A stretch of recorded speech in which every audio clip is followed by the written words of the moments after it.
first one I'm going to review in my character analysis is the 1967. As you all know, it was directed by Mel Brooks.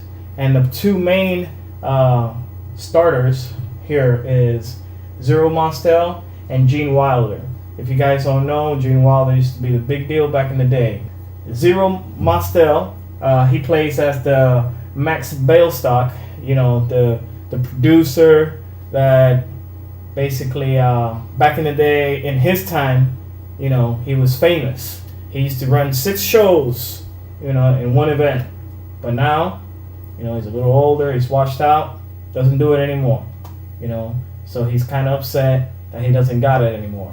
One special scene, that got me going was about his blankie. He had this like blue blankie, going on that it was childhood blanket, and he was still had it. It keeps him from going a little crazy at times, So I like that. So now let me fast forward a little bit.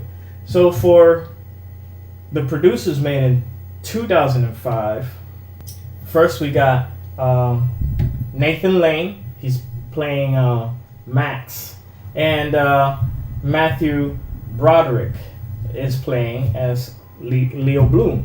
So for the 2005, they did change it up a little bit. They ended up making it to where Leo Bloom knocks on the door, and when he knocks on the door, basically he enters the office of Max. In the original one, they make it where Leo is hiding in the hallway because Max is doing his thing, getting money from old ladies, conning them into trying to, give him money so he can react a play or a scene with them, specifically. So in the new one, apparently he's not talking to a old lady yet, to an older lady. But it just so happened that he has an appointment with her, and she shows up, and then Leo is gonna have to hide in the bathroom, versus the other one, he had to wait outside, So they changed it up a little bit. The costume. I'm gonna talk about the costume. Character analysis on the costume. In 1967, basically what I got here is the guy, Leo Bloom is wearing gray, while Max Ballista is wearing, like an expensive red jacket. Now let's look at the 2005. So it turns out that Leo Bloom, instead of wearing gray, now he's wearing blue.